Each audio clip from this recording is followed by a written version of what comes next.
And we are live on this episode of Inside the IFL. As always, I'm joined by Mr. Ed Ritter as well as Mr. Chris Davis this week. Gentlemen, So, how we doing? I'm doing great. We got Mr. I hope I say his name right, Soper. If I say it wrong, he can let me know. Matthew Soper is in the chat with us now. I don't know if he's the only one in there or not. That's something negative of doing these shows early in the day. But we'll put the update, let guys know we are live now. So they're aware. Okay.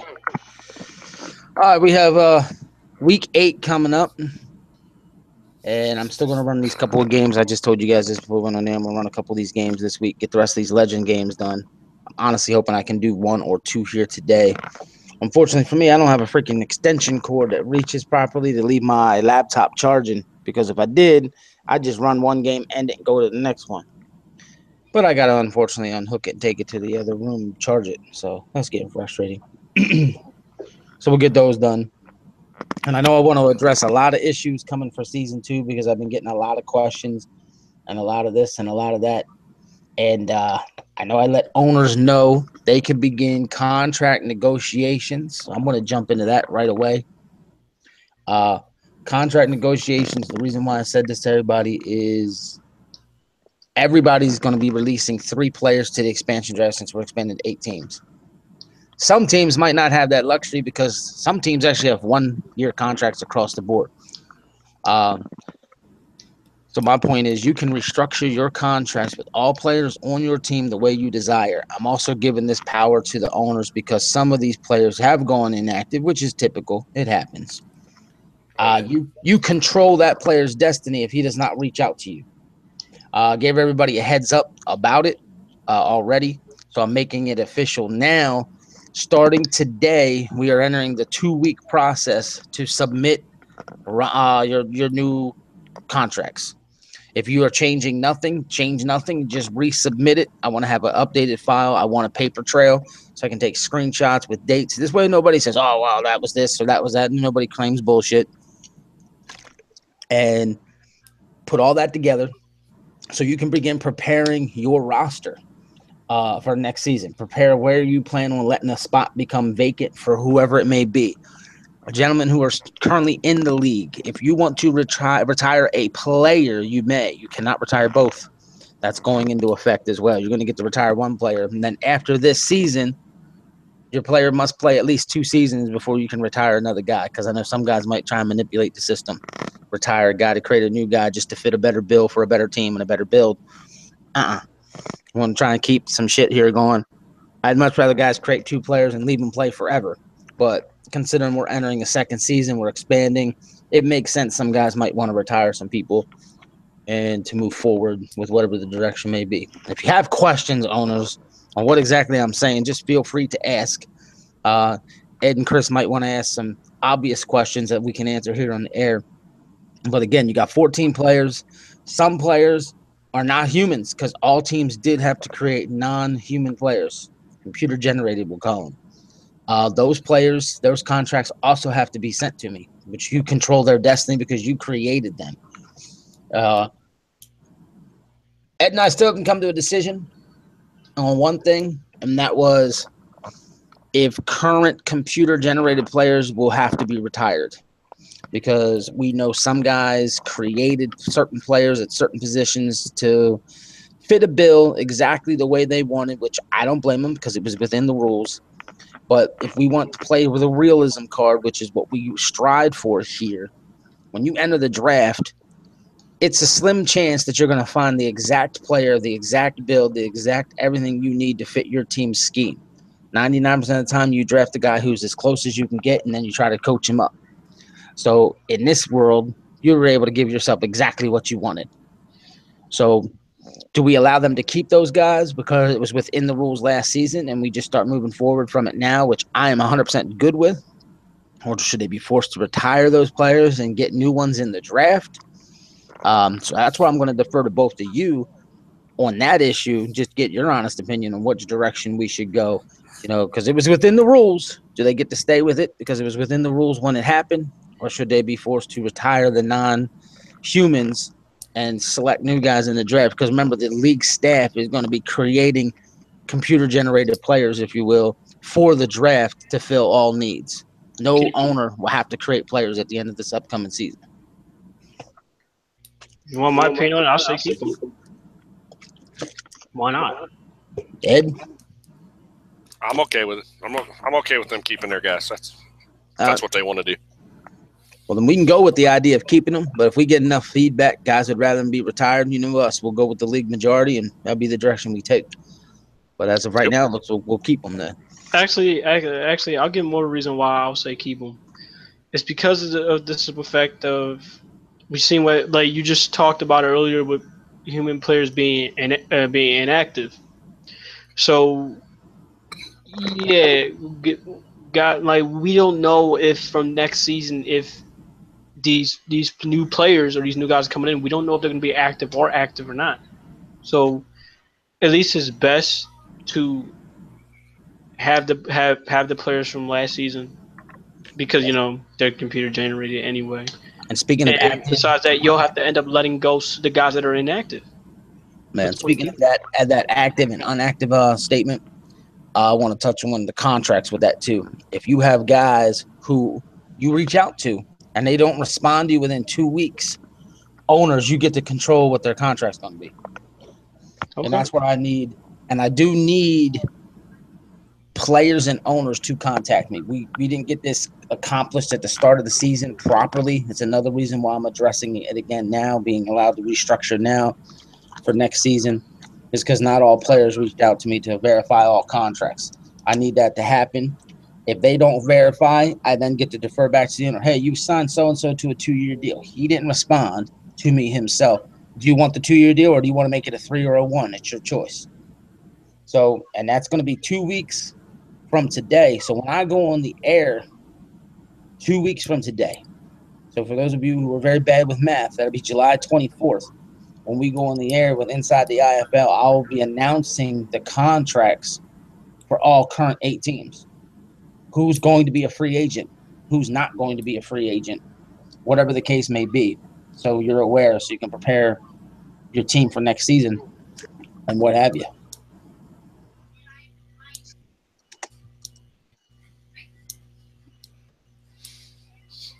Cool.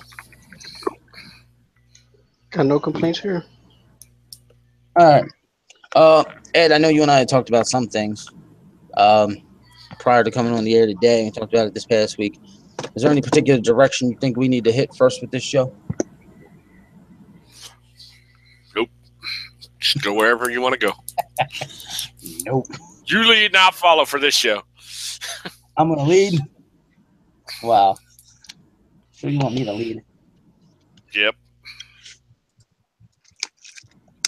All right, I was just sharing the Inside the IFL link on some social media sites, getting it out there so you guys know. Matt Soper, again, I think I'm saying his name right. Since he's in there watching the show, being a part of this, he's going to get 3 points for attending this broadcast. So he's already put himself on the board to possibly get a team of himself. Plus, I know he had some comments on the Slack, which also gets him some points, and I'm going to go through that because I go through that stuff every night, and I haven't gotten to it in a couple days, so I have something to catch up on that. So he's probably scored quite a few points. Yeah, no, I can't pull. Nice. I'm sorry, I'm apologizing. I was talking to myself. Okay, as we head into this week 8, we have some very, very good games, some very key games, and some exciting games.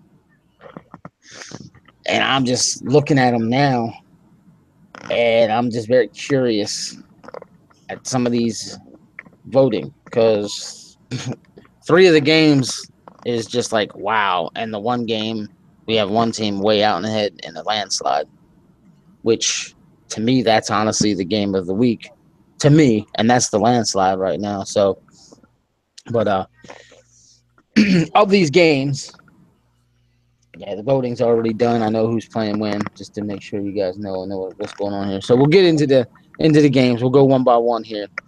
But you got the Baltimore Bulls, who are 4-3, and they're traveling to the Carolina Pack, who are 3-4. And I know, Ed, you asked me if the stats and everything were up to date. The only thing on there I have 100% up to date is the team stats. I'm still catching up on a lot of the player stats because it's been a hectic freaking 2 weeks for me. It's been absolutely insane. I thought for sure I was going to get it all done, but I didn't. The joy of doing it by hand and not leaning on others to do my own league work. Yeah. But coming into this game, the Carolina Pack are the number 2 rated offense in the league. The Baltimore Bulls are the number 2 rated offense in the league, and the Carolina Pack are number 3. I said that totally wrong. So you got 2 high-powered offenses. And then when it comes to passing, you got the number 1 ranked offense in the Baltimore Bulls and the number 2 in the Carolina Pack. So these clearly are showing us they're 2 of the better, and they're ranked 3rd and 5th in rushing, Baltimore being ahead. Defensively, though, these 2 teams are near the bottom. Baltimore is dead last in the league, and Carolina is 7th. I'm sorry, 6th. So 2 high-powered offenses, 2 lacking defenses as of right now, statistic-wise. I wouldn't say lacking. No? Statistically, you can say, yes, they're lacking. But if you watch the games, they're not lacking. Well, it was one thing I told Allen with this Carolina Pack. I told him, I said, your offense scores so quick sometimes, your defense don't get a chance to rest. Mm-hmm. And that, of course, adds numbers and stats and statistics. It makes them look uglier than they really are. But talking about this particular game, I don't care which one of you wants to take it first. What is your thoughts on this game?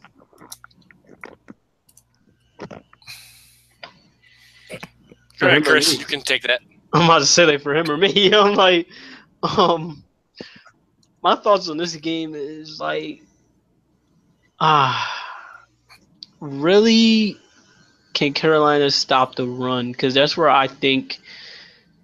This is where I think that's gonna help the Bulls in the long run. I mean, they have a very, very powerful running back, and maybe it's just me. I mean, I don't know if they're I don't know if they're not running him up the gut good enough, or if they're just like misusing him some kind of way. But I feel like that running back that they have is going to be a key factor in this game. In fact, for both running backs, really.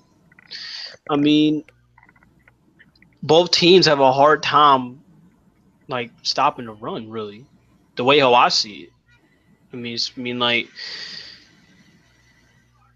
this is where I think that how can I say it? Like that's where I think the game is going to come down to. Like it's just going to come down to like one crucial stop, probably like on 3rd and 3, something like that, 3rd and 2.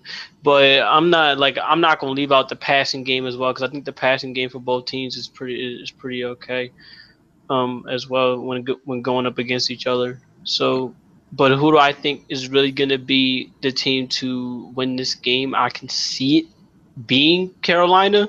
It's just that they have to stop. They have to stop that running back. If the Bulls can get that. If they can get Lil Jon going, and he's a freight train, and I hope TJ is listening. I mean, like all you gotta do is run that guy up the gut. He's gonna truck somebody. People's gonna bounce off of him. So hopefully he doesn't have it to where he has this running back running east west. He should be running north south. So if he gets them running north south, then Carolina's gonna be in trouble. But for Carolina in this case, it can somewhat be said the same when it goes to Ernie Clapper as well. But the thing with him is I think he's more of a balanced running back. I think you can not only have him run east-west, but he can run north-south as well. But I just think personally is a lot of this is going to be on the Carolina defense. They can't stop that running back. Baltimore wins. If they stop him for at least a few possessions, then it could be the Pack. And that's just how I see it. Fair enough. Ed, your thoughts?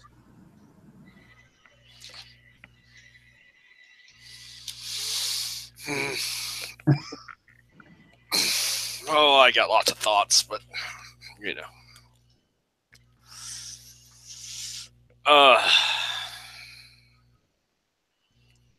don't know where to start first.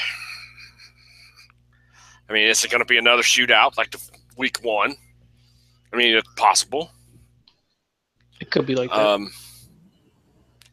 You know, and you keep saying about how the defense needs to stop the run, and we're not really stopping the run. But you know, we're number 3 against the run as a That's defense. We're the third best defense against the run. So I don't know, man, but when you go up against the Outlaws and the Bulls, it'd probably be a different story. That's what I'm saying. This is where I don't really take the statistics all too seriously, because when you're going up against certain teams, it's really, really hard to stop them. Period. So that ranking, it could be misleading. Keep that in mind. Not saying that out of disrespect. I'm not saying that out of disrespect, but just saying it can be very misleading. I mean, let's take a look back at some games. I mean, like there's been defenses that's been touted number 1 on either the pass or the run, and then when they go up against a team that they're actually great at stopping it, it's a different story. Well, I ask this. It could be misleading. It might not be misleading, but I say this. The stats in the league where they stand now is a reflection of every team playing all the other teams. So everybody's played each other at least once so far. Yeah. So everybody's had that chance to play each other. So I get the point of how they can be misleading, but I have to ask the honest question. Are they really misleading because of that fact? Of course, each team gets better from one week to the next, or a team slips off one week to the next. I get that, and that could be what you're referencing with your misleading statement. Yeah, I mean, like, I guess we'll find out. You know, with this week and the next few weeks ahead, if it's really going to be misleading for where the Pack are ranked, or not even just that, but from where all teams are ranked.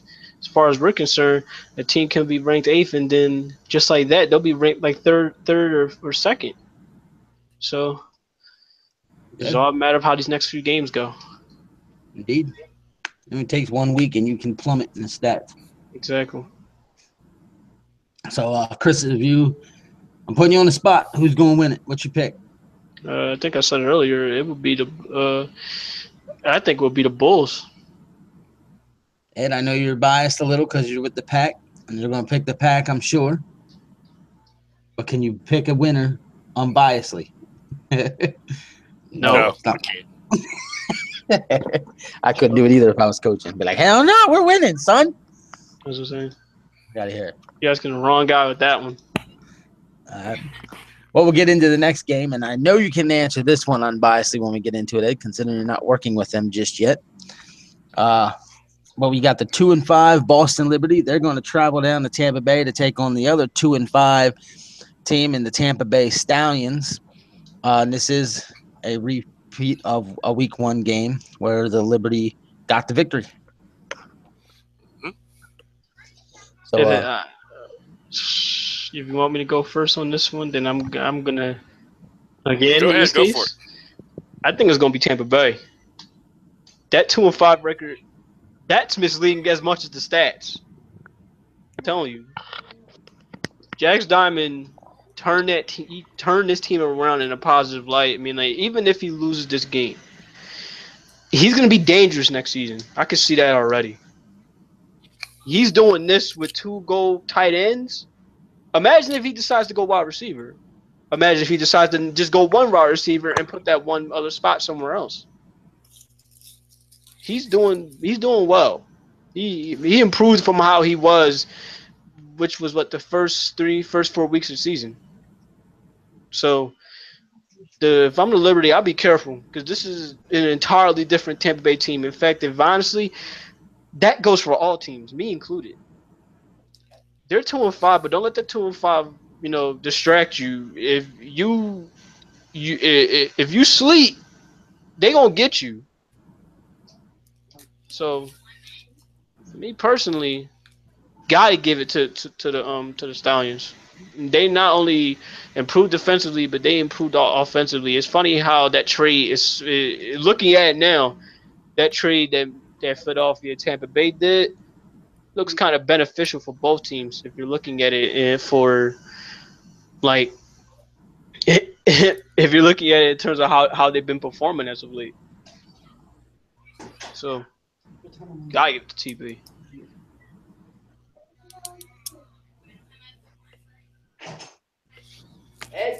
All right. I'm gonna go with Boston. Reason? Their defense is still sick, and Marcus has got that offense starting to click. I know that last week it didn't look that great, but it was very interesting because I was told that he didn't really change much. So that tells me that the AI screwed him a little bit because the AI will adjust to teams, which that's cool. If that's what the AI does, that's all right, because that means it's just showing, hey, you got to adjust to this because this is what this team does, and you didn't do this, so I'm adjusting it for you. And it happens. I've seen it on, running sims. I've seen it. So, Chris says Boston's, Tampa Bay has turned stuff around. I think Boston's starting to turn stuff around. You can't sleep on that team either. Yeah, both teams have definitely gotten better. But by how much is what we're gonna find out when this game comes around. Right. Yep. It's funny how we're split again. We haven't even said which team is really. We haven't agreed on the one team that we think is really gonna win it. Well, let's see if you guys can agree with me. All right. I say whoever loses this game is eliminated from the playoffs. Agreed, fully. That's why I fully agree. Like, this one is basically a playoff game right here. I think both these teams can't afford to lose anymore. Like, I think you're right. This is gonna be like the wild card game early. Like, Yep, I agree with that statement. So I think this is it. I think this is,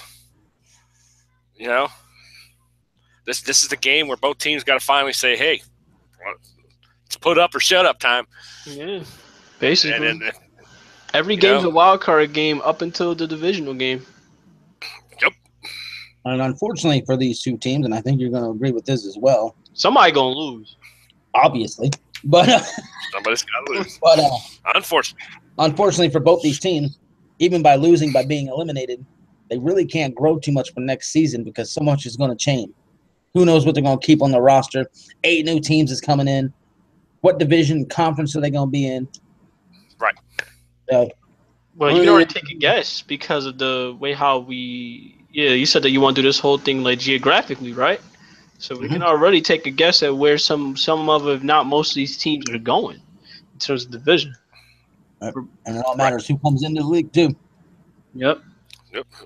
What teams come in and who's the owners of those teams, where they put them, and I'll throw it out there now, so everybody knows, because I don't really care. But as at the end of this season, I am leaving Carolina, and I am going to be the co-owner of the Boston Liberty.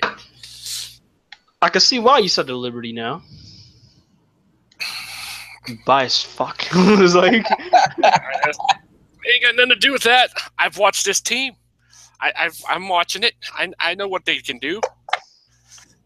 Everybody's still sleeping on that offense. This man really did just Marcus has changed that offense, and you can see it. He's changed it for the better. The last week was, it is what it is. But it's just he has steadily improved that offense, and that defense has not changed all year. This man is about to turn that Boston team into the fucking New England Patriots of the Internet Football League. It's funny how they have the logo for the match. What's next? You gonna get a goal outside linebacker now and call him Jamie Collins? Oh shit! That's Wow. hilarious. I'm not even going to touch that topic, but I'll tell you right now, Chris, that's fucking hilarious. Oh shit! Go quarterback, call Tom Brady. Just give him that pocket presence. No. That quick release. That laser No. arm. Oh, I can't stand Tom Brady. No. he said, "Ugh," No. He's like, and no, pretty much. "No." Oh shit! Yeah. You know, this guy Nobody did ever play. says Tom Brady's name right. He played at really? Michigan. You know that, and you Yeah. know how much I hate Michigan. No, I don't know how much you hate Michigan. Well, It's then again, Iowa. I do. Then again, I think you are from Ohio, so I figure you got to be I'm an from Ohio State Ohio. fan. And I am a diehard Ohio State fan. Fuck Zeke Elliott. Ever since I was little. There, I said it. Ah, shit. Hey, don't hate the Buckeyes because they just pump out NFL stars left and right. It's I not- have Malcolm Jenkins on my team, so trust He me. hates I don't him. hate the He hates him Buckeyes. because he's a Fuck Zeke cowboy. Elliott. Remember, I Chris is know. an Eagles fan. That so he damn was Eagles the fan. Cowboys. Yep, I you already can't- know. damn house phone I too. can say bad things about the Cowboys now because my wife's not home. But when she's home, I don't say anything about it. She'll 'cause probably my wife's a slap you. Cowboys fan. Probably. Sweat. So How dare you talk about my Cowboys? Oh, shit. oh man, she's been a Cowboys fan since she was little. So it's like, oh shit. Shite. Well, out of the So, womb, Cowboys. but yeah. fan. Like I said, I've said it before. My family covers a lot of the NFL. Because like I said, I'm a Browns fan. My wife's a Cowboys fan. My oldest daughter's a Bears fan. That had to suck for you to see the Cowboys go over to Cleveland and then just see that happen. Oh yeah, and then They torched them. my 13-year-old daughter is a Packers fan. Oh man, we got the NFC North. Oh my god. My one son Dwayne is a Vikings fan. Oh my god, NFC North. My other son is a Indianapolis Colts fan. So yeah, we're all over the damn place. Damn, bro. My house has me, the Raiders. My wife likes the Ravens. My daughters like the Bengals and the Bears. Well, I pretty much got an NFC East thing going on. Me and my mom, obviously Eagles fan. My mom's I guess my mom's friend is a Cowboys fan. So you already know how that's gonna go. Yeah. Hey, Jody, Doug, did I ever tell you who my mom likes? Didn't you say the Packers? No, my mom is a Denver Broncos fan. Oh, yeah. shit! Then she was Yeah, that's She's why- been a That's Broncos fan ever since I can remember. she was That's right. sympathizing with Ramos. Was like I Oh. said to you, I remember that now because I said to you, if I had been with your wife, I wouldn't have been able to marry her because of her mother, Uh, or I'd had to kill her first. Oh, really? Because of the rivalry, though. Oh man. I will not associate with a Bronco fan. If you're a Oh. female and you're a Bronco fan, you are not in my life. Like my brother married a woman. This is Taco, and he's gonna hear this. His wife's a Broncos fan. I hate the bitch. I can't hate my mom, man. That's my mom. Shit. Shit. If my mom was a Broncos fan, she would be disowned. Yeah, and then my mother-in-law, Hi, she Mom. was Nice knowing you. she rooted for the 49ers in Kansas City because of Joe Montana. She was always a big Joe Montana fan. Oh, all right. And we're getting way off the rails. Yeah, So we got way off topic. Then that's again, all right. it's still football related, so It's football. Yeah. I'm ready for football. But yeah, I'm gonna touch on this game myself. I will say this: these are two teams that, for the most part, all season had pretty good defenses. Mhm. Coming into this game, both defenses are ranked was it 4th and 5th in the league overall. The Stallions have given up 2,582 yards to 2,695 for the Liberty, and that number for the Liberty is more impressive for me because they've had less offense than the Stallions. So, to me, this game's not going to come down to Marcus on offense. And ain't going to come down to the Stallions on offense. It's going to come down to which defense steps up in this game, because that's what's been holding these two teams to where they're at. Even though they're 2-5, these are two very strong 2-5 teams. I think nobody disagrees with that. Oh, I agree with yeah. that. But I still gotta see it being Tampa Bay regardless. I mean, all you gotta do in this case, if you are Tampa Bay, is just you either run the ball or throw it up the middle because really, first off, their cornerbacks they wouldn't be able to do anything. The second thing is that as of late, their cornerbacks have been getting torched. I've seen it in a few games. Their cornerbacks been getting torched. So hopefully Boston tries to figure out some way to make sure that they gotta find a way to stop those tight ends, especially if they go over the middle or even if they go for like a corner route or something like that. Those tight ends are deadly. Yeah, and unfortunately for the Stallions, they haven't used them enough. Yeah, very unfortunate. Unfortunate for Mr. Diamond. I can't get a storm. Well, I'll give him some tight end whispering. But shit. I'm surprised he hasn't come to you for advice. He's a tight end whisperer. What can I say? I love my tight ends. If I had a team in the IFL, I'd definitely have a gold tight end myself. Shit. Because to me, and I'll say it right here to anybody who wants to be a future owner, you're hearing it from me. If you make a gold tight end, now listen to this next part. You have to know how to use it. But if you make a gold tight end and you know what you're doing, he's unstoppable. It's the most deadliest offensive weapon in the game, but you have to know what you're doing. So because, Mike Dicker. So if you don't, you just wasted a gold, period. Yeah, you have to really put the time in to figure out what plays you think is really the best plays for that tight end, and if they can properly run those routes. But you also need to have the quarterback capable of giving it the ball, and it has to be right on the money. And I understand Ed hates Tom Brady, but hey, there's a reason why he and Gronkowski work so well together is that Brady puts the ball on point. System. Can get it. Doesn't matter. System. Doesn't matter at that point. It's just simple. He puts that shit on point. And again, he puts it right where he can't, right where the defender can't get it. And obviously, because Gronk is 6'5", like 250 plus pounds, you can't outmuscle that man.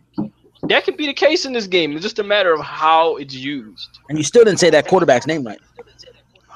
Damn, then what the hell is his name pronounced then? Say it again. Tom Brady. Said it wrong again. Tom Brady asterisk. Wow. You asshole.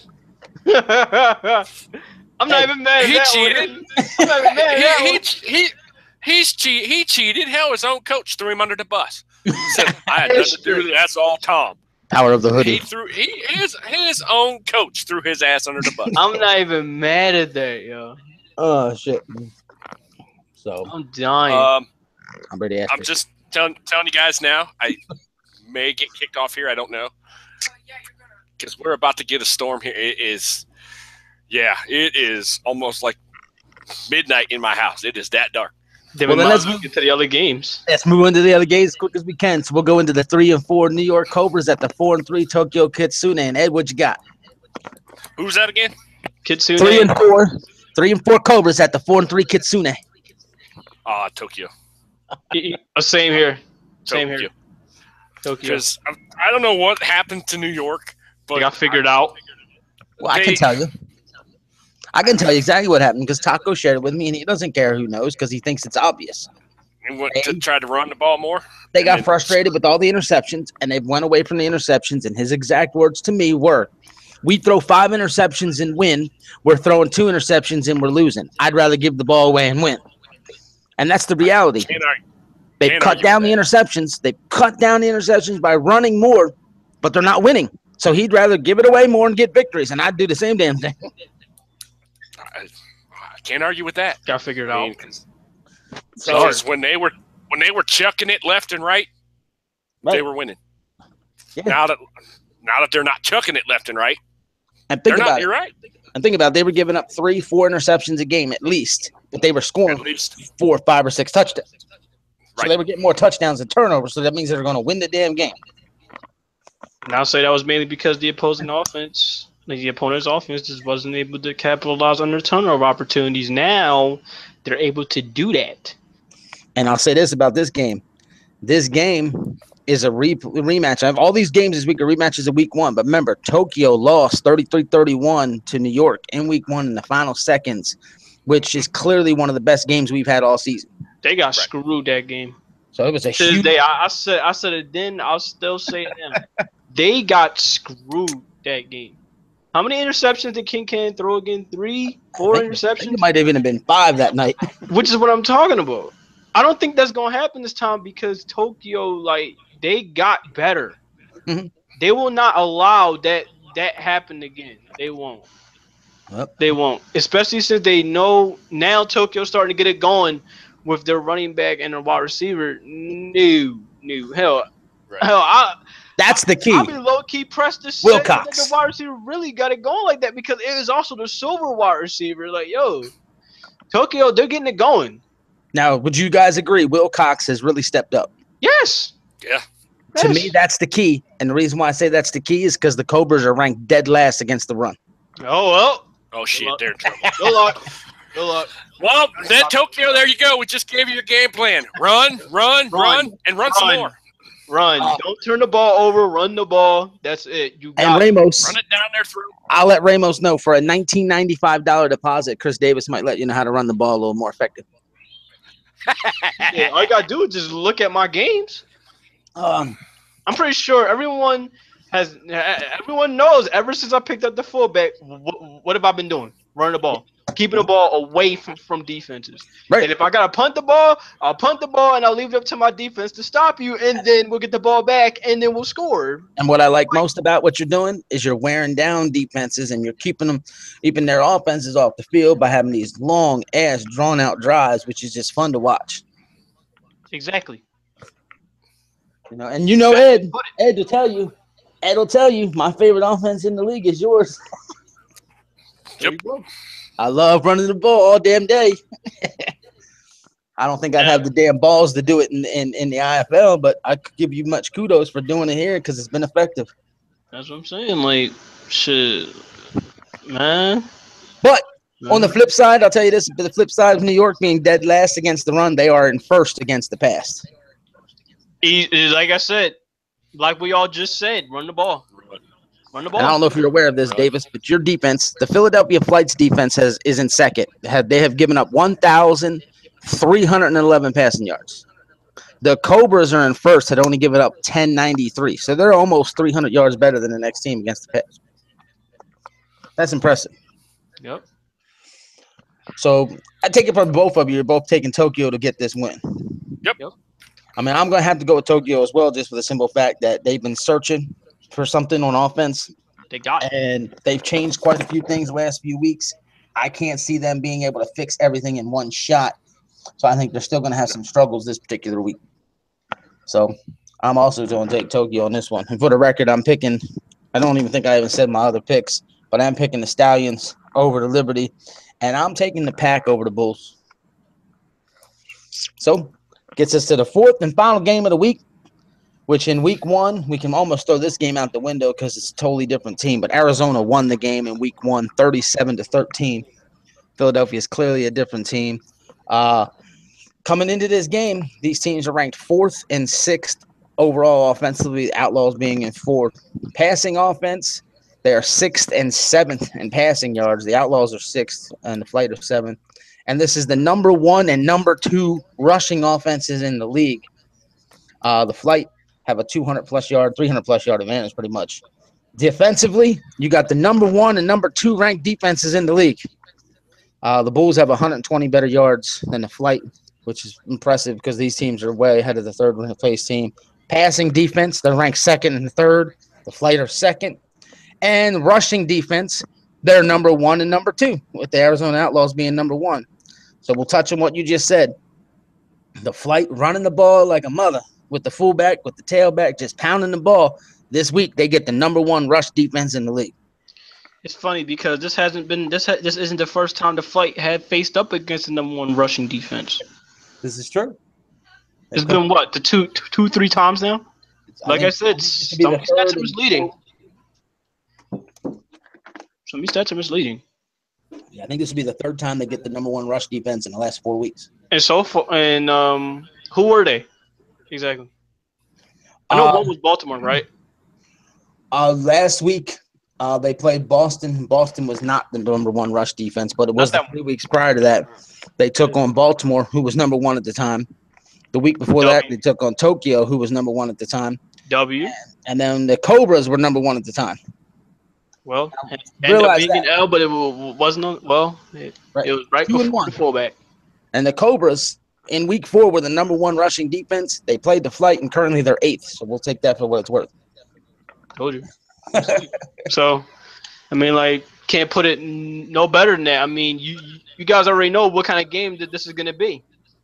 It's going to be a running game. Yeah. But the thing with that is, it was like you said, the last IFL that I watched, you said that Arizona was more balanced. That is true.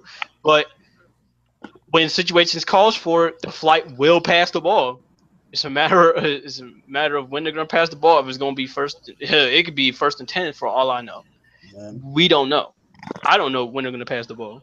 Now, so I can see it being like 3rd and 5, something like that. Right. I'm going to go to Ed because you own the flight. Yeah. We'll get Ed's opinion on this one because he's going to come at us as a journalist more than anything else. Yep.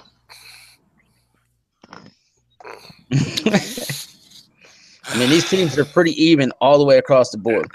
It is. It's wow. Only 300 yards separate them totally on offense, which isn't too bad for the flight considering all they do is run the ball. Passing, they're separated by like less than 600 yards, which isn't bad considering, again, the flight like to run the ball. And the flight only have like little less than 300 more rushing yards than the Outlaws. So they're all within the ballpark of each other. And like I said, and defensively, both teams are like right there. They got 2276 by the Outlaws and 2396 for the flight. The next team's in the 2500s. So, I mean, there's Jesus. Separated by 55 yards allowed in passing. That's it. 55 yards separated in pass yards allowed. And in rush yards allowed, they're separated by 34 yards. 34 yards and 55 yards. These teams are separated by less than 100 total yards of defense. That's crazy. You know, about 100. So absolutely insane. You see what happens. You see what one trade can do. And this is the number 1 and number 2 defenses. So I asked this simple question to you, Ed, and then you can take this in any direction you want with your breakdown. Can either one of these teams get past 20 points? To look at it, you would have to say no. I mean, I don't. There's wow. If you break down everything, this game could be one of the tightest games and one of the best games we've seen all year. Mm-hmm. And Chris is doing a hell of a job with that Philly team. I mean, holy shit! Since he's made that trade, holy shit! I knew it was going to be curtains for people. I called it. Yeah, you did. It's been a different team, but at the same time, Arizona has been the same team all year long. And I know he said he beat the number 1 rushing team, and he beat this number 1 rushing team, and he did this, rushing team gets it. But at the same time, they're not Arizona. I think Arizona is heads above everybody else. I honestly do. I think they're the best team in the league. Kitsune begs to differ. I don't care what that crazy Mexican thinks. Oh man, that's messed up. we got that crazy Mexican that I love, and he knows it because I always tell him I love him. He's my favorite Mexican, and he knows it. And he's got a team. And I know a few other ones, but and he's got that team in Tokyo, which blew my mind. And his team is coming along. He's starting to do some stuff. But I'm telling you, Arizona, in my mind, is the complete freaking package. They are. It's just it's crazy, but I honestly believe that. But I also believe that Davis is going to be ready. Hey, man, I told him last week, I said, I got nothing left to lose. All my players, the players you're seeing now, they're most likely gone. So I might as well do what I can to make do. I mean, like, I fear no team right now because of the fact I'm losing those players. And honestly, that should be everybody's mindset. Right. Shouldn't fear See, and that's any kind of team. where. Every team can be beat. It's a matter of how you do it. Right. Yeah. Right. And and Boston's basically in the same position you're in because they're going to lose their entire rock because they sign everybody to 1-year deals and said the hell with it. Yeah. So Got nothing left. They're. But yeah, this game, I honestly think this may be the best game we see all year between Arizona and Philly. It may be, but I'm going to give the slight edge to Arizona. Just not much, but I'm just going to give them that slight edge. It's because they're proven. That's probably why you're giving them the slight edge, which is understandable.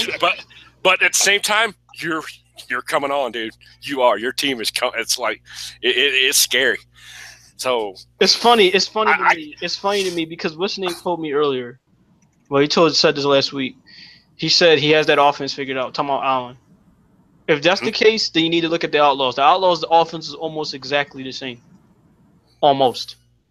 The only difference is that they're using wide receivers and not tight ends. So, there you go. I'll tell you what. You get me figured out. Do you need to get the Outlaws figured out as well? It's literally just one simple difference in the change. It's just wide receivers to tight ends. Apples to oranges in this case. Now I'm going to share with you a comment that was given to me. Okay, and I was given this comment just the other day, and this person said to me, and I won't say who they were just in case they don't want their mouth out there. They said this game between these two teams, the Flight and the Outlaws, is the preview of our first championship. Maybe. But I'm not taking anything for granted. Very well could be. I'm not taking anything for granted. It could be, but hey, man, we'll never know what'll happen between right now and come that championship game. As far as I'm concerned, either team could lose it in the divisional game, and then that won't happen. So, you gotta have your head screwed on still. This is the second half of the season now. A lot of coaches are going to be thinking, "Hey, first half is over. This is the second half. It's a whole new ball game now." So it's going to be, like Chris just said, you never know now because from here on out, injuries can happen. Teams that are on a roll could fall apart. Teams that are falling apart now could go on a roll and blow everybody away. A lot of things could change starting this week. Yep. So it's going to be fun. Oh, I can't wait. Yeah, I mean, yeah, it's going to be great. It's going to be great. But hey, I mean, like Arizona, you already know what I'm doing, and I already know what you're doing. It's a matter of if one of us can stop it. That's pretty much all I can say. You already know I'm going to run the ball. So hope for your sake that your defense actually does stop not only just Norfolk, but you're going to have to worry about that fullback who's going to be making sure your defense is tired. And, it's funny how Ed said the most complete team. Do you guys remember, I'm pretty sure you remember this, when the Flight faced New York? The Flight literally could have beaten New York. It just happened so that, Norfolk got tired. As far as we're concerned, that could happen this game. It's a matter of how much stamina are those running backs and fullback in this case is going to have. If Doug Bowles runs out of gas, God knows what's going to happen to that offense. Because if they become one-dimensional, and y'all already said where the teams are ranked in pass defense, something's going to happen. Probably going to be an interception. Probably going to be continuous fourth downs. So, for Arizona's sake, you better hope that star running back does not get tired. You better hope to God he breaks off a big run or breaks off a touchdown. Because if he does not do that, if you try to stamina the game with the Flight, you're going to lose. Good Lord. Don't play stamina with the Flight. Don't. And this time is not because of Norfolk. Flight knows how to split carries. They know how to keep their players fresh. They know how to keep your defense on the field. They know how to get turnovers. They know how to turn points points off those turnovers.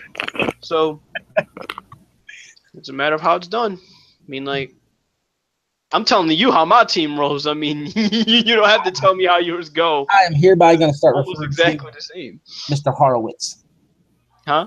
I'm going to, from now on, refer to you as Mr. Horowitz. Why is that? Ed, do you follow that reference? I'll actually like for you to tell me why. I will in a second. Did you hear what I said, Ed? What's that? Sorry, I had to jump off for a second. I said I'm going to, from now on, refer to Chris Davis as Mr. Horowitz. Pat himself on the back. Patting himself on the back. I love I it. kind of am, but like, Hey, there ain't nothing wrong with it. ain't nothing wrong with it. I mean, like, you go ahead and say it's confidence, but shit, confidence is all I got left. You got to have it, or you're going to There suck. you go. Exactly. Yeah, I had to check the windows because it is pouring down rain. Had to make sure it's not raining in the windows. It's raining so hard, my street out here is completely flooded. I mean, it's just flooded. It's crazy. But however, I'm not just gonna give myself all the credit because the exact same can be said for the Fly as well. The Fly has to they have to do everything in their power to not make any turnovers, no fumbles, no interceptions from Alex Dar, none of that. I mean, run the ball if you have to, but which they will, but just don't cause any turnovers. And I think so far the Flight's been good at that, and I also think the Arizona Outlaws have been good at that. Don't cause any turnovers. Keep the ball in your hands. I think this game's going to be more so about time of possession than it is going to be more about the stamina. There you go. Yeah, all right. So we covered all the games. Nice. Yep. That pick'em is kind of crazy, though. I will say that. I'm going to switch gears here for just a second. Mm-hmm. Since we've covered all the games here in the IFL. And I'm going to go somewhere else real quick. Well, real quick before you switch them, I got to tell everybody real quick because I did miss it since he did say that. The pick'em? Yes. Go ahead. So everybody knows where the pick'em lies. The Bulls lead the pack 9-8. The Liberty and the Stallions are knotted at 8. The Cobras lead the Kitsune 9-8. Wow. And the Outlaws are up on the Flight 14-2. Damn. It's funny how that's the biggest difference out of this whole pick'em is everyone is picking the Outlaws to win. 14 people, really 13 people. I'm not counting you, Doug, because you had to put them up there. It's technically really 13-1. 13-1, and the only one that voted obviously was Ghost Dog, who's on my own team, which is Terry Stone. Wow. Ain't that some shit? All right, Ed, where were you going? I have to congratulate Mr. Eric Barkley in the SFL because they started their season, and I keep kind of keeping up with what's going on with Queen City because I always liked Eric and he always treated me good and they beat St. Louis the other night 52-7. They beat that ass. I watched that whole. I almost watched that whole game. I'm like, yo, that shit was crazy. I'm like, what the fuck happened? Yeah, 52-7. I'm like, holy crap. I thought that was gonna be a shutout. I'm like, yo, I'm surprised they scored the last minute. That's how dominant QCC was that game. I watched nothing of it. It was okay. I can see why, but yeah, like, yo, they was dominant that game. Out of all the games I watched, that was. Yeah, I'm not gonna lie. I still watch some of the games because I'm still subscribed and it comes on my phone. So if there ain't nothing else on and I'll check it out. I want to see what. Yeah, and I want to see what Queen City does because they're 4-time champs. Let's They keep that up. They might be 5-time champs. That's the scary part. Like Jesus Christ. They about to go back at the same time. I'm still trying to figure out what St. Louis is doing with no star receivers. What? They have no star receivers. You didn't know that? No. Yeah, they have no star wide receivers on that team. I can see why you ain't put up points up until the fourth quarter in garbage time. I can see why. What the hell do y'all have on offense? I have no idea what I I'm just kind of watching it. Go a whole roster. How the hell do you not put in at least one star receiver? At least one. Nope, they went with 0. They're done.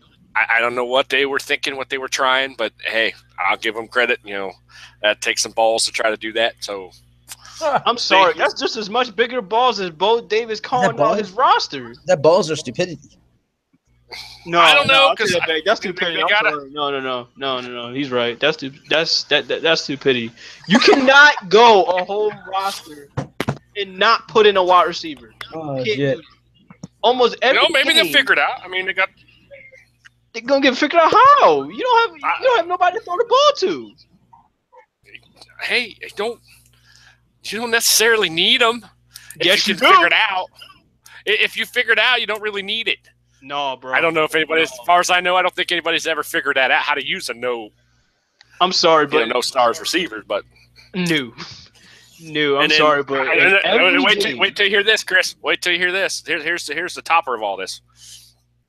They got a brand new coach. That this is his first time doing any kind of coaching, and they went with no stars. See, this what happened. See, this what inexperience is gonna kill you in this game. Now, I don't know for how long he's had this game. If he's had it for a few weeks, even a few months. No, take it back. Even a few weeks. No, for a few weeks you can't be a coach, just like that. Who's their coach name? It's I forgot his name. What is? If you can't, that's fine. I'm not that worried about it. But even so, that's crazy, yo. Out of every roster we have seen from the IFL to the SFL, at least one team is gonna have one wide receiver or more. One team. You can have two wide receivers. You mean that you can have two tight ends. You can have two offensive linemen. You can have a fullback. You can have anyone else. You can have a center. Doesn't matter. But your offense can't click if you don't have any wide receivers. Period.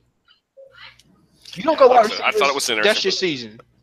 Start all over. Like I said, I just want to say congratulations to Eric, because like I said, he's started off the season right. Maybe he is going to get that 5th championship. Shit. He got to get through Ramos. I think. Yeah. I see the Aztecs still there. I'm happy for the Aztecs still there. I think this team is almost exactly the same, which I have no problem with. You got to get through them. Got to get through Dallas. That's going to be tough. So, hey, man, that season, along with our season, I can't wait to see what's going to happen throughout the second half of our season and when their season beginning. So, for me, it's going to be quite entertaining and quite entertaining month of football, no question. So, can't wait to see what's going to happen with that. Yeah, and since you brought up Mexico over there, I think he plays Vancouver tonight. I will be watching that.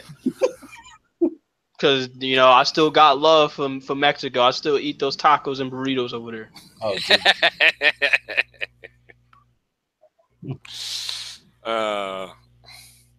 but yeah, I saw that, I watched most of the game, and I'm just going, wow. Wow. I didn't catch all of it though. I only caught that one game that you just mentioned.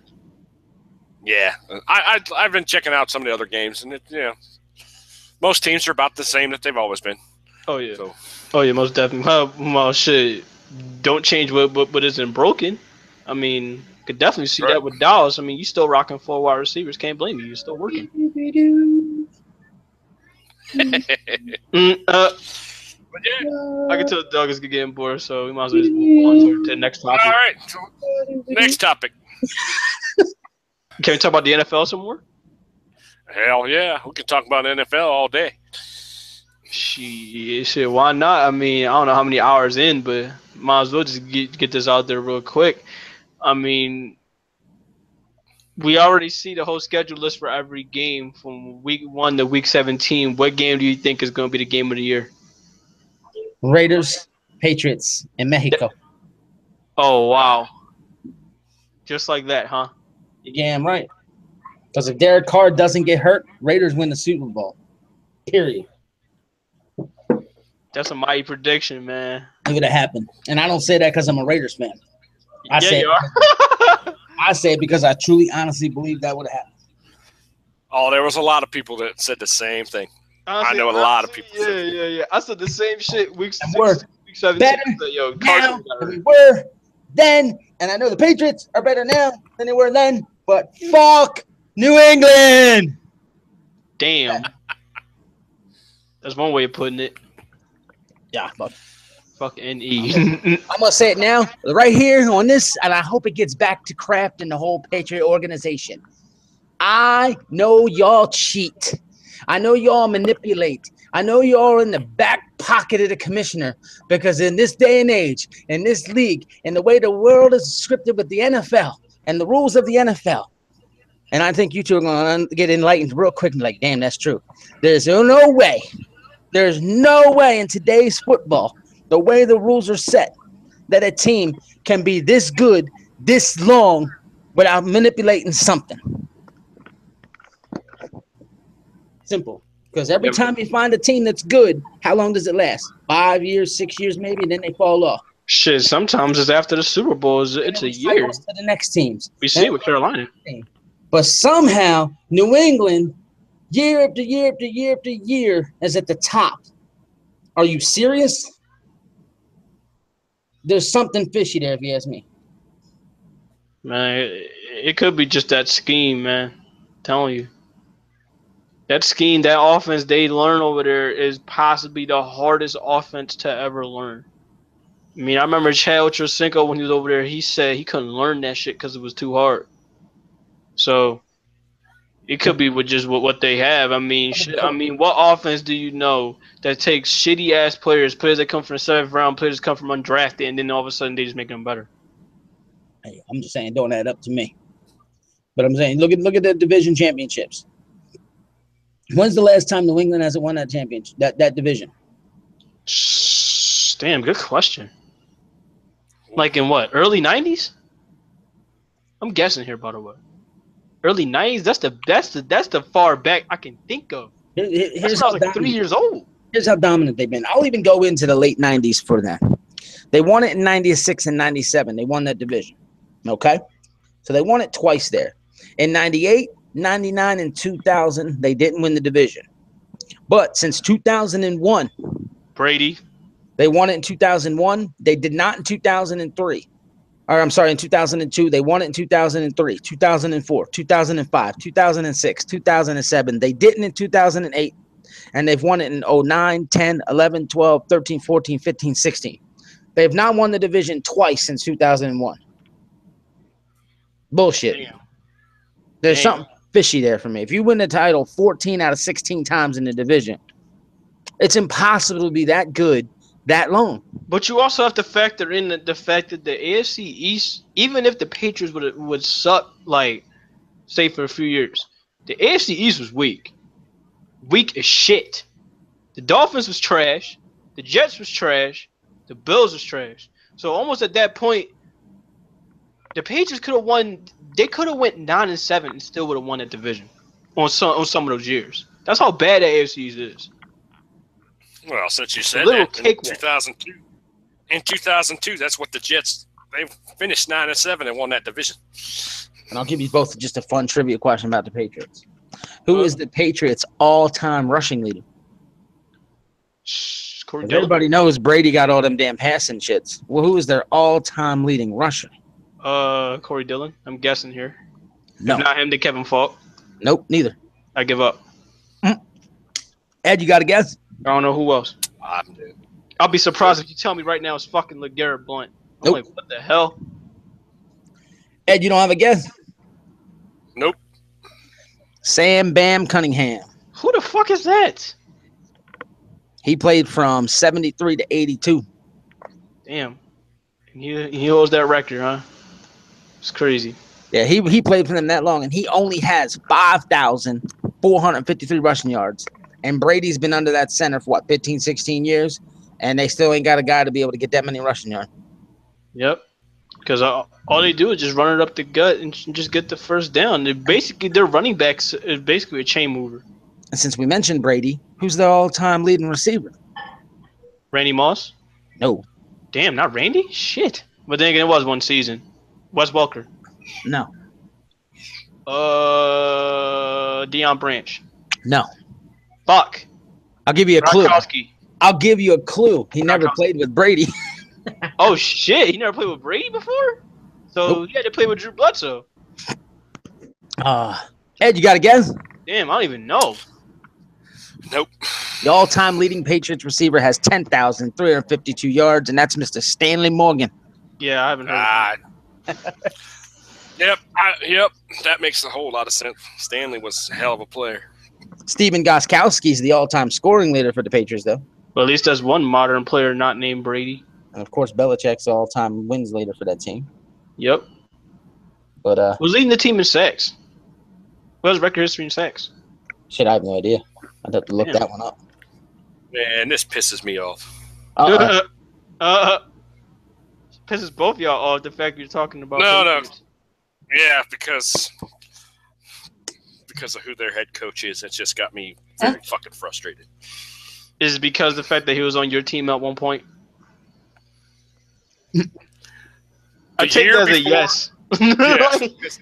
The year before, everything went to hell because that piece of shit said he was moving the team. We were 11-5 that year. Damn. 1994, the Browns were 11-5. That's probably the best year the Browns have had since possibly. Then we went 5-11 the next year because all everything went to hell because he said he's moving the team and everybody said fuck it. Mm-hmm. And then he goes to New England and goes 5-11 this first year. Then he goes 11-5, 9-7, 14-2, 14-2, 10-6, 12-4, 16-0, 11-5, 10-6, 14-2, 13-3, 12-4, and it goes on and on. If Modell doesn't screw this shit up, who? Ed has a feeling everything you see in New England could have been in Cleveland. I can see why. I mean, y'all literally had the greatest head coach, possibly in this case, you might as well say he's in discussion. One of the greatest head coaches of all time slip right through your fingers. And it isn't the first time the Browns have had that happen with great players slip right through their fingers. He didn't slip through their fingers. Or just gave it away. Pretty much or just gave it away. Got to ask Mr. Davis one question real quick. Go ahead. Clyde Simmons. Do you remember Clyde Simmons? To a slight degree, why? The former defensive lineman of your Eagles. Yeah. I'm guessing he led the Patriots in sacks. The man. I mean, he was the man there. I mean, he's what? In the top 10, 11, 12 or something of all-time sacks. I think he had 121 and a half sacks in his career. Yeah. In the Pro Bowl 3-4 straight years. He also had that interception return against Jim Kelly. Yeah. I mean, I've seen it on some Eagles tapes not too long ago. But, yeah, trust me, it's the same way with the Eagles. We either just gave them up or just let them slip through their fingers. Reggie White being a prime example. We let that motherfucker walk. He goes over to Green Bay. He wins the Super Bowl. Why do I bring Clyde Simmons up to you? That's a good question. Why did you bring him up to me? Because I think Clyde Simmons is probably one of the most underrated defensive linemen ever, at least in my era. He probably is. Entered the league in '86. I thought the kid was a beast. Did his damn thing. And not many people realize it, but that is the defensive line coach now for the Browns. Oh, for real? I knew that. I did not know that. I did not know that, yo. I did not know that. Yes, this will be his first season as their defensive line coach. We'll see what he do. Damn. Yeah, he was an assistant. He was an assistant coach with the Rams for about 4 seasons, but didn't have much control. Now he's in control of the D-line this season. Damn, bro, good luck. But then again, he has a stud in Myles Garrett. Trust me. And they got Greg Williams, the defensive coordinator. I like Greg Williams. I do too. I think he's good. So we'll see what y'all do. But I'm going to get to the schedule. I totally forgot to throw the schedule out there, everybody. I'm not holding my breath. I'll tell you that. Go ahead. Friday's game will be the Bulls at the Pack. I'm sorry. Friday's game will be the Outlaws at the Flight. I always forget Friday's the game of the week. Yeah, I thought it was Sunday. Friday's the game. Well, yeah, that's right. We are doing it on Sunday because we're doing it on the Everything on 16th. Sunday? Yeah, that's what I'm saying. Like, we might as well have the games up on Saturday. Well, then again, this is the thing. Like, if you want to push it, if you want to make it Friday, we can make it Friday. I mean, That's right. We're doing it on the 16th because that game's going to take place in Legend Stadium too. Yeah, that's what I'm saying. Catch! I can't believe I said Friday on that. That was right. We're doing The flight. I'm might as well point this out now. The flight will be wearing a special uniform to that game. It was one of the uniforms like that. As soon as I bought the game, I'm pretty sure you guys have seen it already. Yeah, Ben saw it way before the season started. It was before I made the switch to black and red. They're gonna be wearing all black because that was the first uniform that I created as soon as I bought the game. So, if that's okay with you guys, I would actually like to wear that uniform. How you gonna pull that one off? Easy. APF editor. You know how to get in there and add a uniform? Yes. Don't fucking bother me none. Thank you very much. I'll be sure to do everybody. You might as well make this if you want, I'll make this an announcement. If you guys want to, I know I haven't talked to any of you guys about it because I didn't even thought of it up until now. Like, I'm pretty sure teams they wanted to do alternative uniforms, so I figured why not have alternative uniforms for next season. I don't mind doing them. Like, I don't mind putting them in the APF editor, and then when there's a certain alternative day that everyone wants to put on, then we could just have that happen. I mean, for me, I don't care. But like I said, for me, I don't give a shit about alternative uniforms because, like, when I sit down and watch the NFL, it's crazy when you turn on a game and you see different uniforms on different teams every week because they don't solidify a certain image. But if team owners want that option for their team, I really don't care. Okay. You know, I'm just saying, for me as an owner, I would want my team to look the way it looks, and I'm calling it a day. You know, like you take, for example, your team, you got the maroon pants, the black shirt, or whatever. Take the maroon pants off and go with the black pants, or maybe the following week take off the black shirt, maybe go maroon on maroon. You're basically using the same color, not only switching one or two things, you know, but going completely different uniforms all the time. That's crazy. Yep. But that's up to each owner. I mean, they can do whatever the hell they please, and I'm good with it. I don't think Ed minds either.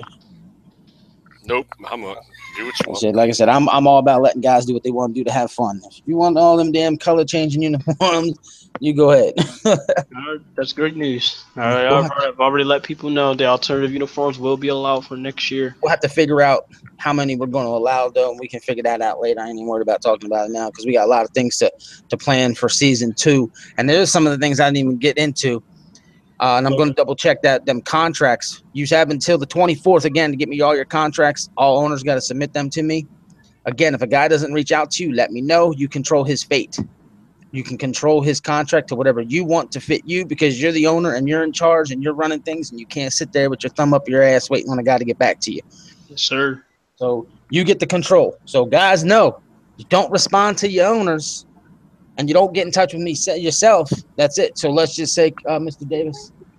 Let's say Mr. Davis, for example, if you get a guy under contract and you contact him and say, okay, I want to resign you to 3 years, and he agrees, but he doesn't message me, I can't honor it. But the owner can then do what he wants after that. So let's just say Mr. Davis wants to re-sign somebody to 3 years and the guy agrees to it, but he don't get in touch with me. And then I get a hold of Chris and say, hey, look, so-and-so didn't agree to it because he didn't tell me. But now Chris has changed his mind. You know what? 3 might be a little too long. To hell with it. I want to give him 1. He now has the power to do so. Okay. It's up to him. We're going to be doing the expansion draft. Teams are going to be required to release 3 players. I have to wait till we get closer to next season to solidify some things, to mention some things, because some teams might not have enough players to do so. As of right now, the Port Liberty have everybody on 1-year deals.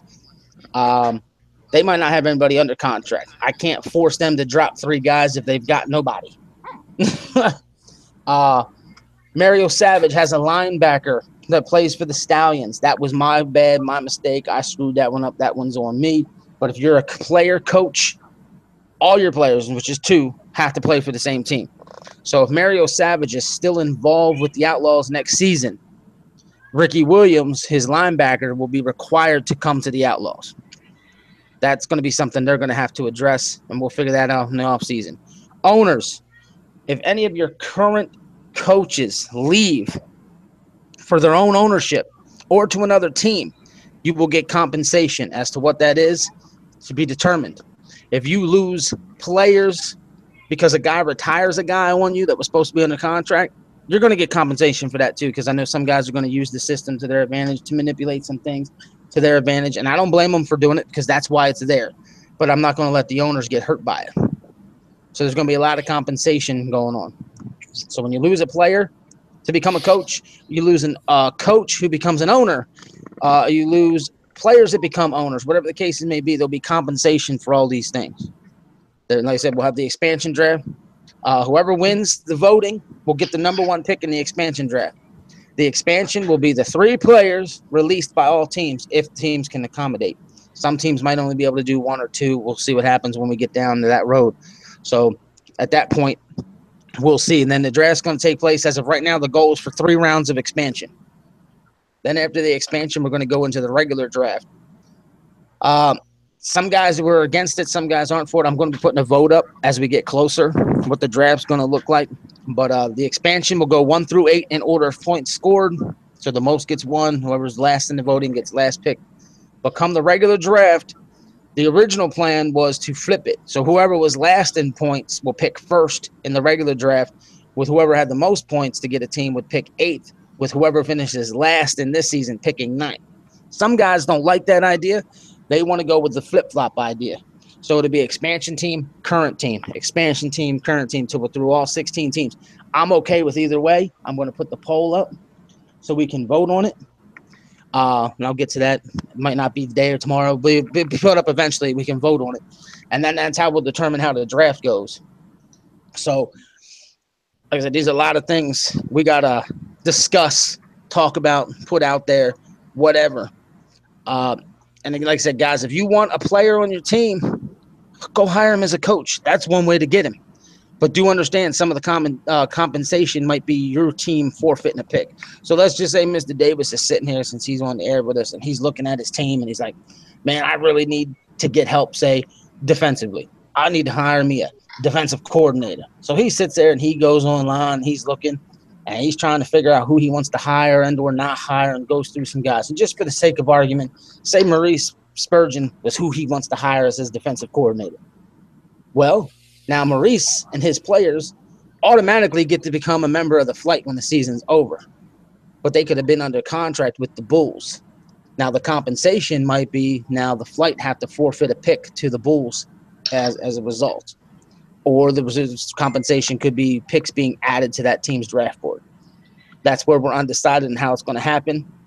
I personally, if you lose a player to retirement, you get a pick, a compensatory pick at the end of a round. That would be in the middle of the draft somewhere. So if it's a 3-round draft, I'm going to add compensatory picks in the second. If it's a 5-round draft, for example, to be in the third. We have no idea how many rounds it's going to be until we get into the next season.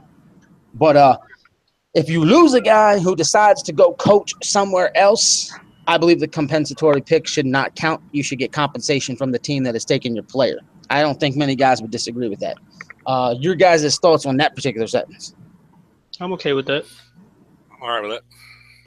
I just think it makes more sense because, I mean, you're not like you're stealing the guy, but you're stealing the guy. So you should pay for him.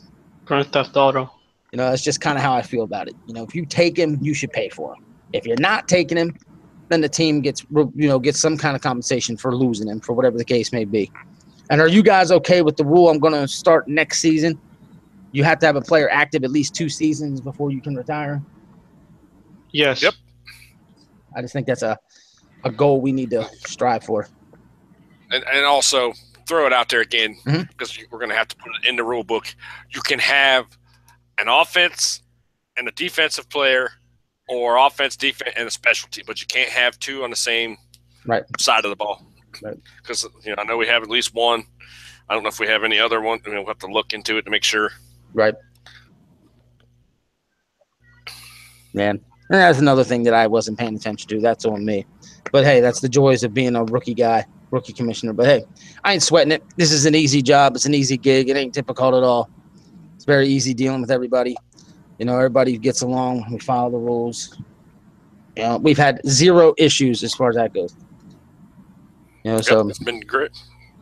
So yeah, what happens when you run things right? You get a smooth sailing ship. So hell yeah. I'm gonna like I said, the one particular person we know has that situation. I'll get in touch with that person and be like, hey, that's our bad. That's on us. And figure it out. And whatever direction that particular person goes, somebody's going to get compensation out of it because they had them under contract. Maybe if the contract was expiring at the end of the season, then that team would get no compensation. That's all right, but it is what it is. But I'm going to bring this up because I want to get you guys' take on this. When the season ends, we're going to have we'll know exactly how all 14 players' contracts stand in 2 weeks. And those contracts will be in effect up into next season. We'll know who's becoming a free agent under the free agent period. And I'll get into the rules and free agency here in a second. But so truth be told, like I said, when the season's over, know where all contracts stand. Do we want to allow trades of players before the draft? Yes. Because some trade deadline shouldn't really kick in until the season starts. Until there's a certain point in the season, like how we have it now. Yeah, well, how it is in the NFL now. Honestly, if that's how you want to put in realistically, all trades are allowed until that deadline. NFL trade deadline this year is. It was like week 6, week 7. I'm trying to think when the actual trade deadline is. And of course, the trades don't come back up until the season's fully over. And the NFL has like a trade season that lasts a few weeks, even though they can trade at any time until the deadline. I'm trying to remember the exact date for the deadline. July 17th is the trade deadline for any club designating things like that. The actual trade deadline itself, I'm trying to think if I can find it here. Let me look. Because I'm curious when the exact trade deadline is. Huh. Can't find it on that sheet. But I know because I know we were doing ours at the halfway point of the season. So our trade deadline for the season's passed. There can be no more trades during this season. Now, when the season's over, I'm okay with trades being done again. That's my point. Yep. I'm okay with guys making trades at the end of the season and what have you. I'm also okay with teams trading a player for a pick. I don't know if any one of you have an argument for that. Should that be not allowed for any particular reason? It should be allowed. Oh, and by the way, I don't know. I still think that trade idea what me and Jax was trying to do before we traded the fullback and linebacker. I still think that trade idea should also be talked about. Where if you trade a player that's like a silver or like a bronze, you get to either depending on the build, you get to either promote him to that spot or just make him like something else, like say okay he's a bronze, you'll turn him into a gold, or if he's a gold he should be a silver. That way there shouldn't really be here's something like repercussions really. Yeah. Ed and I kind of had this conversation the other day, and Ed, you'll remember this. I said to him, if guys, and this wasn't about trades, this was about getting somebody so to speak in however the hell we were talking about. Maybe it wasn't a trade, but either way, if you acquire a guy on your team and he's got, let's just say you make a trade right now with Baltimore and get Macho Fall. He's got a $16 million contract, which means he's getting $4 million on ability. That means he has 4 abilities on him. So the one thought we had was if you do something where you acquire a guy and he's got X amount of abilities on him, you have to honor the amount of abilities, but you could put him at any tier you want. The ability number can't change. So he'd have to keep his abilities, keep the amount of abilities he's got, period. You can't add or subtract, but you have to pay him at whatever tier you put him at. So if you wanted to move him to say silver, now he'd be making 12 million as opposed to 16. And we seem to think that might actually work, which is pretty much what you were talking about. And I'm okay with it if the league's okay with it. You know, I have no problem making a move like that. So it also opens up the door for guys being able to make trades a little easier in the offseason. Okay. So, Ed, do you remember this conversation? Yep. I'm kind of expecting more trades now. That now, if that is like depending on the owners, if that is in effect, I can see a lot more trades being made. Yeah. And as far as the trading for into season 2, again, we'll do the expansion draft. Once the expansion draft is done, we'll have the regular draft. But before the regular draft, I'm okay with some player trades taking place for like a week. This way, guys can manipulate their rosters, figure out some holes they want to fill before they draft anybody, add some picks, whatever it might be. Because you might have somebody's like, wow, I only got 4 players on my team. I need more picks. I'll just trade this one guy and acquire 2 picks out of it, and it could happen. Honestly, it wouldn't surprise me if there'd be trades in the draft. I mean, like, Yeah, we have. I mean, it's a rare. Like in terms of the NFL, I guess it's a rare occasion, but you know, it has. I'm okay with that. I know Ed's okay with that. Trades happening during the draft. I'm good with that. Hell yeah. I'm 100% good with that. And let's put it this way. You own the team. It's your team. You, as the owner, control the direction in which your team goes. You do not need the permission of a player if you trade him. That's your call. You know, he has the privilege of being in this league, so to speak. You know, it's not in anybody's contract. They have the trade clause. So you have the right to make a move if you feel you need to make the move for your team. Simple as that. And again, in these trades, you cannot change the player's abilities. They stay in play. There's no swapping. There's no nothing. You can't be, oh, he had 4. Can I put these 4 on? No. You keep the 4 he's got. End of discussion till his contract's up. You know, and that'd be how that works. So that's how you would have those guys. And you just put them in the tier you want. And again, I'll touch on the diamond in the rough. That's going to happen. Unless we change our mind, the rule is going to be 2 on a copper, 1 on a bronze that you get to add for free, hidden, that nobody gets to know about. I think it was DW6 Killer, which is Bryce. That came up with the idea?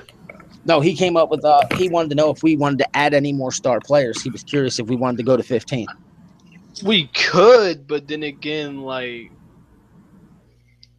I think that's up to you guys, really. Like, it should be up to the owners. It should be up to it should be up to them. Like, should we do that? And if we do it, who would it be? Go? Yeah. And that was the thing I told myself. If we did add a 15th, what tier would it be? I also wonder if 15's overkill. You know, and then so you think it's overkill? I have feelings that it could be overkill, but I also have feelings where, what the hell, why not?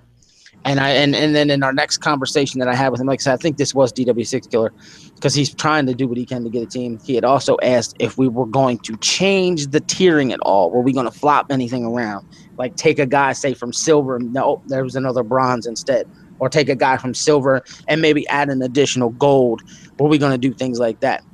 I actually had no thoughts of anything like that. Honestly, I mean, like, you could do 3 goals. Honestly, I mean, looking at it this way, it could actually open up some shit for if you want a stronger defense or if you want a stronger offense. But our defense is just the thing. If that happens, that means you won't see any 6 ability players because there's going to be too much money when it goes to the 3 golds. That's the thing. If we added an additional player, the cap would have to go up. You'd have to. But by how much is the question? That's the point. I have no idea because, like I said, I didn't get to give it too much thought. Like, where are we at now in cap? 120. I would say push it to about like 140 to 160, somewhere around that, and you'll be fine. If you do the math, I know that's a 20 plus bonus, 20 million bonus, but that's what I'm saying. Do the math with 14 players, add 120 million. That's about 8.6 million a player. So each player, if you were to pay them all evenly across the board, would be about $8.6 million. So jumping it to 20 million, that's a hell of an increase. So how would you go about it if it's not? I would do if we added a 15th, I'd be wanting any more than 5 to 10 million tops added to the cap. Okay. More so 5 than 10 because the average is 8.6. If we add 10, that's 8.6 for the player you didn't get. Now you're still sitting on another $1.5 million you could put somewhere else.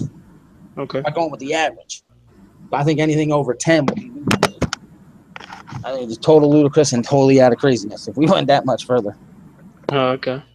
But like I said, everybody's going to have an opinion. Everybody's going to have a thought, and somebody could persuade me one way or the other with their arguments. So I'm always open door to listen to the shit.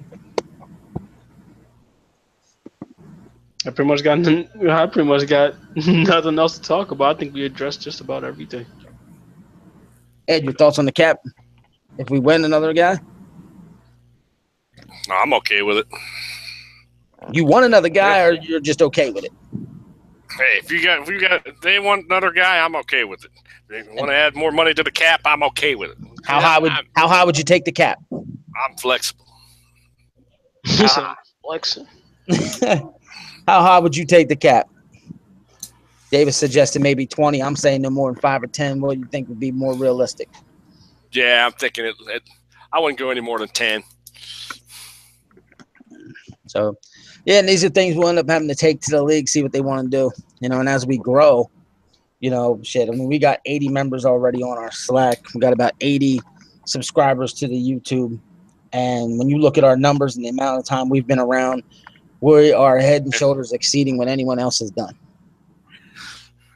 Take the averages. We're just killing it. So, and I was just looking while everybody was talking. Mm-hmm. Last year's NFL trade deadline was November 1st. November 1st. Yeah, that was November 1st at 4:00 was the trade deadline for That's basically around week 9 or something. You're right. Yeah, so right about where we had ours, which makes sense. About halfway through the season. So yeah. Okay, but yeah, like I said, I need I'm liking it. I'm digging it. I'm liking everything we're doing. I like everywhere we're going. I just think it's awesome. Yep, I agree. So we're so far the ship has ran like it's supposed to. It's been smooth sailing, which is nice. There's been no real bullshit, no more any other crap.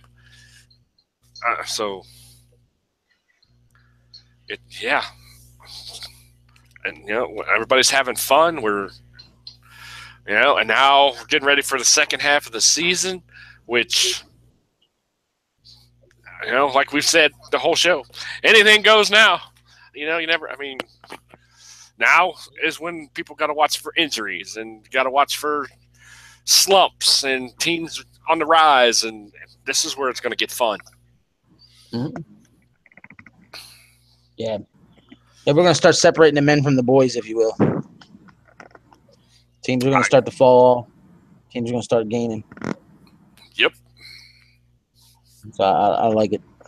Yep. It looks like we already know our game of the week, and everybody's really going to be looking forward to that.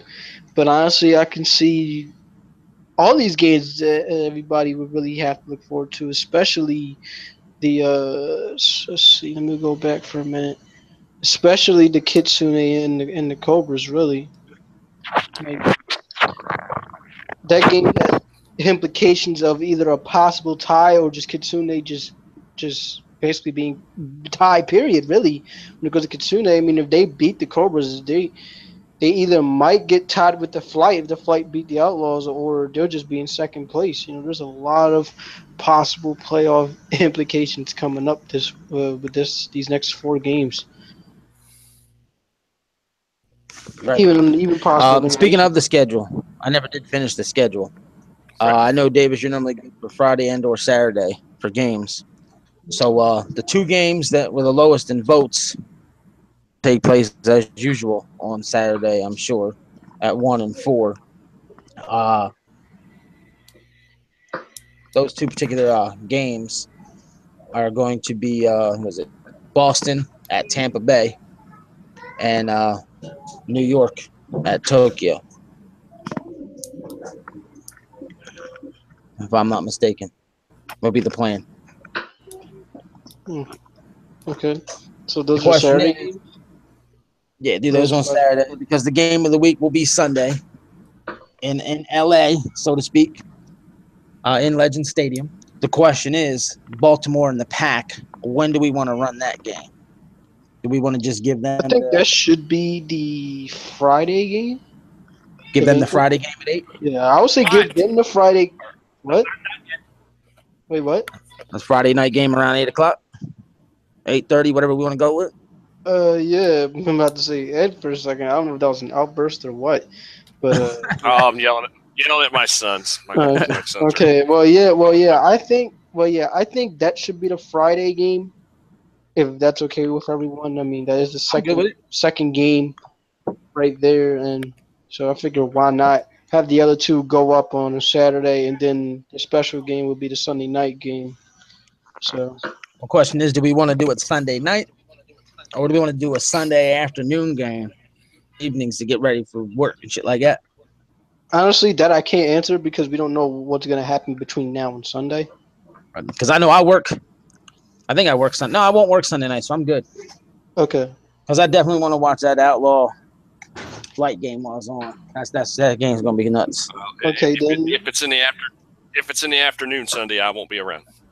Yeah, it'll probably most likely be Sunday night, if that's how it is. So we want to go 8 or 8:30 on Friday night. I would say 8 o'clock. So 8 o'clock Friday, we'll do the Bulls at the Pack. So 8 o'clock Friday, Bulls in the Pack. Based on the voting, Boston and the Stallions will be at 1 o'clock Saturday. The Cobras and the Kitsune will be 4 o'clock Saturday. And then what's the good time for you on Sunday? Same time, like really, I can see it being 8 o'clock. But if need be, I'll let you know. I'll let everybody know if it's gonna be 8:30. But right now, for me, I don't have much else to do, so it'll probably be Sunday at 8 o'clock. Okay. I'll make sure I let everybody know the exact schedule for the week. We'll just go with 8 o'clock on those two games, 1 and 4 for the Saturday games. And then we got the schedule. And as we enter the first week of the new second half, first week of the second half, how I want to say that, it's going to get fun. I think right now, like I said, we're going to start separating the men from the boys, if you will.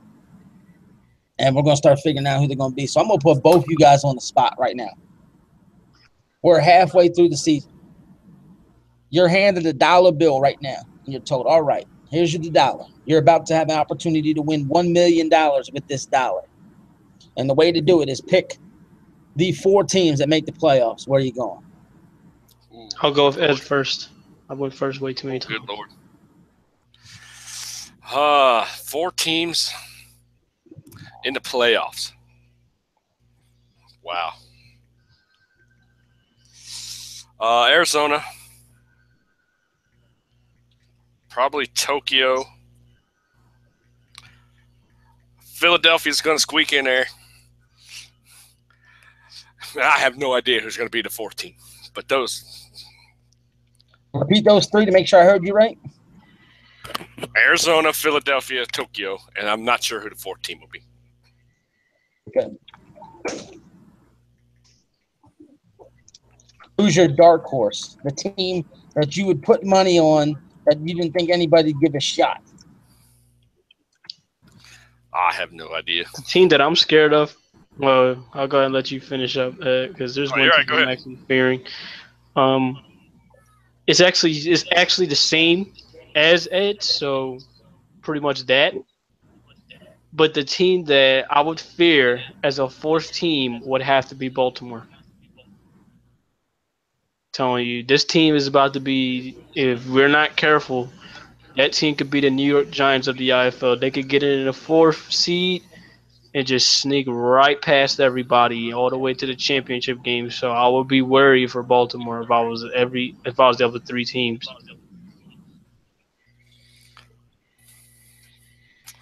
And shoot, they have a shot to beat. So there's that. I'm going to switch gears here for another second because I like to do that. Mm-hmm. Dougie, you started a IFL fantasy football league. Yeah. We still need 1, Oh crap! 2, Isn't 3, the draft 4, tomorrow? 5, 6. No. We need 6 more teams. We didn't fill the roster, so We need 6 more teams, and as of right now, the draft is set for the 14th. yeah, the draft won't go off if the league's not full. So the draft's just going to be waiting. Shoot, well, I'm pretty sure it'll finally start to kick in when August comes around. August, if not, then pretty much early September come around. So you're definitely going to be, if I was you, I would ask from there if anybody wants to sign up for fantasy around August or September. Because right now it's a bit too early in July. Yeah. And I would also say push the date back. Like push it back till September. No. Like I would say like a week before the season start. You're insane. What you mean? You can't be afraid of injuries. That also adds excitement to the game. No, I'm not talking about that. Plus, my biggest concern is when to do an actual fantasy draft, because most people ain't free until the weekend. But it's hard to do it on the weekend because that's when we're doing our games. Oh, okay, that's what you're talking about. I was talking about the NFL draft, the one that you set up on NFL.com. Yeah, that's what we're talking about. Oh, okay, then that's what I'm saying. With that, I would say do it before the season starts. But obviously, that's when everybody's really gonna get hyped. They're really gonna want to start to get it going. Yeah. No. You do it. You don't do a draft a week before the season starts. You do it before the preseason. That could work out. I mean, before the preseason, if that's how you want it. Yes, because like Doug said, a lot of guys do it right before the season starts because preseason's over and all the injuries, now it's all taken care of. You do it before the preseason, and if your guy gets screwed and he gets hurt, then you got to say, oh, shit, and then it makes, Now you have time to prepare before the season starts. So now you ain't got to scramble at the last minute to find a replacement. Oh, you have some time to figure it out. And then you'll find out who's going to be that real backup workhorse because so they're going to have them tandem running backs. You know who to maybe try and go get your hands on. Alrighty. So apparently, Doug. Apparently, the flight changed their name to the Legends since when? Yeah, that came out because I fucking started typing Legends, and I fucking wanted to edit it. That's all right. Maybe that's what yours will be at the end of the season. The Legends. Oh, really, though? There you go. Be the first IFL champs. Wouldn't that be something? There you go. It can go both ways. Yeah. And when that game gets run, we got to remember just to go in there and pick the proper field before we start the game. You got to change that in the game of the week. Yep. Change the game of the week, too, because that's where you also put it. So, there you go. So, I'll repeat the schedule. Friday, July 14th at 8 p.m., Bulls at Pack. Saturday, July 15th at 1 p.m., Liberty at Stallions. Saturday, July 15th at 4 p.m., Cobras at Kitsune. And Sunday, July 16th, the game of the week at 8 p.m., the Outlaws versus the Flight. Notice I didn't say at the Flight because it's versus the Flight in Legends Field in LA. Unfortunately for the Flight, they lose a home game this round. But that's okay. They'll be in the home jerseys in Legends Field with their logos and shit on the field. And I'll say it now. All Flight fans, if you want to come to this game, contact my offices. We'll fly you to LA free of charge and you get free tickets.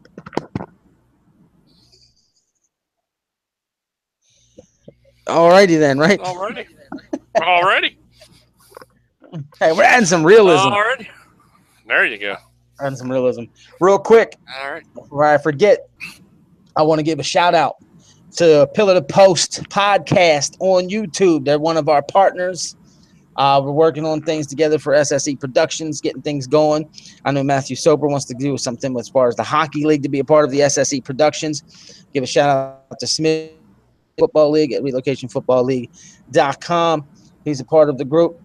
So it's not only the IFL here. It's not just us. We're not standing alone.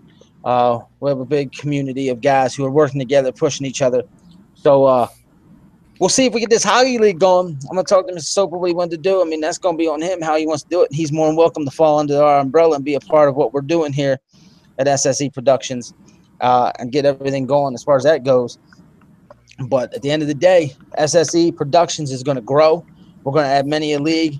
I myself am still considering doing my own little wrestling gig, putting things out there. I don't know if I want guys to pick wrestlers and, you know, and that's their character and whatever, and we talk shit somewhere on a board, or if I just want to like kind of put together a little wrestling company of my own, how I would run things, since Vince McMahon don't know what the hell he's doing. And Ed, I have much to talk to you about on that because I'm beyond annoyed. I'm pissed off, brother. I am pissed off at how he did that pay-per-view. But you know, it's about time the wrestling community gets shown what it should be like. You know, I know I could do it. I'm sorry, but to have one of your champions deliberately sit there and take a fucking count out, that's fucked up. I was so pissed off at that. And then to do what they did in the main event, that pissed me off. You got to be kidding me. Come on. He gets his ass whooped that whole – and then one fucking move? Really? So that's the least of my concerns. I'll explain to you some other shit and be like, God damn. But yeah, there was more shit too. So, but yeah, at the end of the day, and like I said, I'm gonna say it now. I'm gonna see if I can get my hands on this headset. If I can get my hands on this headset, get it all hooked up with this Surface Pro tablet over here, and get everything working, it can actually hear me and hear me call game. If I can do it, I'm gonna attempt to call a game this week. I'm gonna try and see what I can do. Like I said, it all depends on the wife's schedule. It depends on the kids and if they're going to listen, because I'm sure they've been hurt a few times during this, and I don't want to have that happening during the game. But I got to jump here, guys. I got to start supper. So start the supper. Yeah, I got to switch laundry and do some dishes myself. Married life, you got to love it. Oh, yeah. Hey, I can't complain. She works, and I get to stay home all day with the kids. So, hey. She works all day. I got to stay home all day with the kids, and then I got to work all night. Shit. So I don't complain. There's more money in my pocket. Hell yeah. So, all right, Mr. Davis, if you ain't got nothing else to throw out there, we'll wrap this one up. Maybe he's already gone. Yep. He already bounced off. Okay. Right, yeah, and again, owners, if you have any questions about reconstruction contracts and anything, hit me up immediately. Let me know. Starting today, you got 2 weeks. 2 weeks to submit all your rosters and all your contracts for all 14 players. Because if you fail to do so, everybody will automatically be put under a 1-year contract per my decision. I need to know where everybody stands as we enter expansion. I need to know where everybody stands as we enter season 2. So you got 2 weeks starting today to send me your contracts. So I'll be trying to mention this here. Tell everybody, you got 2 weeks. So it's not going to be that hard, not going to be that difficult. And again, if you get a hold of a guy and he doesn't get a hold of you, just tell me. He's not reaching out to me. He's not replying back. I'll hit them up myself. There's no response. You control it. It's up to you what you want to do with them. So thanks to everybody listening to the show live, those who will catch it on the playback. And again, relocationfootballleague.com for the RFL. Pillar to Post. Look them up on YouTube. We'll see if we get the hockey thing going. So for Chris Davis, who joined me, Mr. Ed Ritter, who joined me, this has been another episode of Inside the IFL. Choose greatness. Later.